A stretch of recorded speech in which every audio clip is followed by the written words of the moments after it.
আমি আল্লাহ যে কিতাব মানুষের সামনে পাঠাইছি, আমার হাবিবকে দিয়া আমি যে কোরআন, আমার হাবিবকে দিয়া আমি যে কোরআন মানুষদের কাছে পাঠাইলাম, ওই কোরআনটা 1 বছর 2 বছরে হয় নাই, 3 বছরে হয় নাই, দীর্ঘ 23 বছরে ওই কোরআন আল্লাহ রাব্বুল আলামিন ধীরে ধীরে ব্যাখ্যা অনুযায়ী, কারণ অনুযায়ী, প্রয়োজন অনুযায়ী আল্লাহ রাব্বুল আলামিন দীর্ঘ 23টা বছরে আল্লাহ কোরআন নাযিল করেন।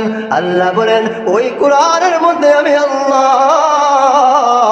জ্ঞানীদেরকে জ্ঞানের কথাবার্তা সব কিছুই আমি আল্লাহ কোরআনের মধ্যে বলে দিয়েছি। সুবহানাল্লাহ, আল্লাহ একটা কোরআনের মধ্যে সব দিয়েছে। আল্লাহ বলেন বান্দারে, তোমার সমাজ নীতি তুমি কেমনে করবে আমি কোরআনে বলেছি। ও বান্দা,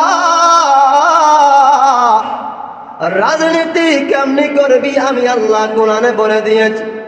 ওরে বান্দা, তোমার পরিবার কেমনি চালাইবি আমি আল্লাহ কোরআনের মধ্যে বলেছি। এরে বান্দা, তোমার ছেলে মেয়েকে কিভাবে তুমি চালাবে আমি আল্লাহ কোরআনে বলেছি। বিবিরে কেমনে চালাইবি আমি আল্লাহ সব কিছু কোরআনে বলে দিয়েছি। সবার হক আমি আল্লাহ বর্ণনা করে দিয়েছি। আর যেই ব্যক্তি আমার কালামুল্লাহ ভালো করে পড়বে এবং ভালো করে জানবে, ওই ব্যক্তি হলো আসল জ্ঞানী। সুবহানাল্লাহ, ওই ব্যক্তি হলো আসল জ্ঞানী।